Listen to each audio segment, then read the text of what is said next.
सिर्फ सांप्रदायिकता बनाम संविधान नहीं, ये भाजपा बनाम देश था। अयोध्या का परिणाम इस बात की गवाही दे रहा है कि जनता अपने असल मुद्दों पर लड़ना चाहती है। आरक्षण बचा ही कहाँ है। आरक्षण जो है, जिस तरह से भाजपा ने सारे सरकारी डिपार्टमेंट प्राइवेट किए, तो आरक्षण बचा कहाँ है। जब सरकारी नौकरी नहीं होगी तो आरक्षण कहाँ बचेगी। तो आरक्षण लेकिन मैं स्पष्ट कर दूं कि जब तक मैं हूं तब तक फिरका प्रस्ताव से अपने आप को पनाह में रखे, यही उनके लिए अच्छा है। जो चुनाव था ये बात उस सांप्रदायिकता बनाम संविधान बचाव किस नजर से आप इसको देखते हैं? सिर्फ सांप्रदायिकता बनाम संविधान नहीं, ये भाजपा बनाम देश था। एक तरफ जिस तरह से आजादी को पाने के लिए आजादी के मतवाले लड़े थे, उस तरह से दूसरी तरफ अंग्रेजों के खिलाफ जिस तरह आजादी के मतवाले लड़े, दूसरी तरफ उसी तरफ भाजपा के लोगों के खिलाफ जनता लड़ी। और जनता ने तय कर लिया है। इसको बहुत ज्यादा समझने के लिए अयोध्या को समझना बहुत जरूरी है। अयोध्या का परिणाम इस बात की गवाही दे रहा है कि जनता अपने असल मुद्दों पर लड़ना चाहती है, और वो इस देश की जो अपनी एक मोहब्बत है भाईचारे को, उसको तोड़ने नहीं चाहती कि वो टूट जाए। नेता सरकारें कितना प्रयास कर ले, लेकिन वो चाहते हैं कि वो मिलजुल के रहे। तो ये एक पैगाम जो अयोध्या ने दिया है, ये सबक है।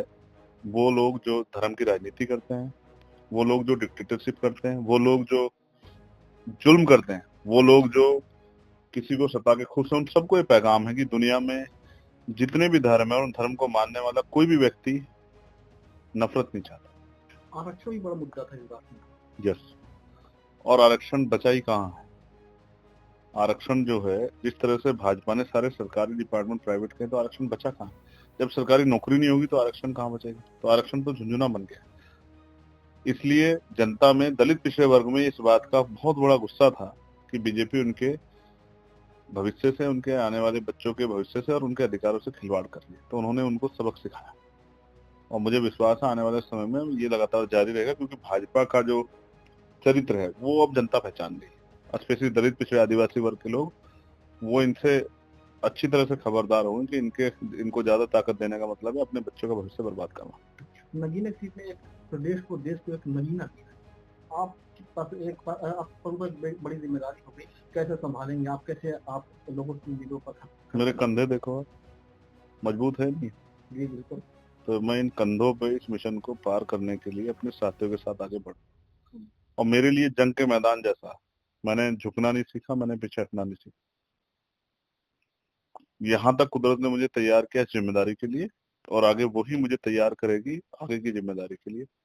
लेकिन मैं स्पष्ट कर दूं कि जब तक मैं हूं तब तक फिरका प्रस्ताव अपने आप को पनाह में रखे, यही उनके लिए अच्छा होगा।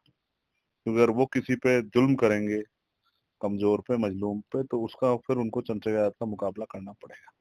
आज हजरत से आप मुलाकात की है, क्या खास बात है? मैं तो, आपने आज देखा, मैं तो आता ही रहता।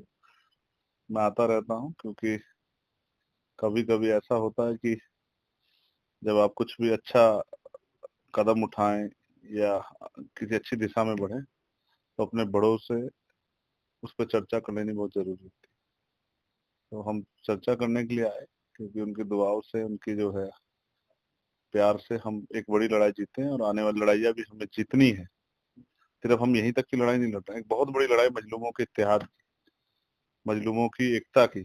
और उस एकता के दम पे जो जुर्म जाति की सरकारें चल रही है, उनको जमी दज करके कमजोरों के हाथ में ताकत देने की, जो कि लंबे समय का एक इतिहास है कि हमेशा कमजोरों को ताकतवर बनाने के लिए संघर्ष किया गया। तो मैं उसी कड़ी में उनसे मिलने के लिए, और उनको उनकी सलाह जो है, किस तरह से हम आने वाले चुनाव उनको किस तरह से अमल में लाए, उन पे जो है चर्चा करने के लिए आया।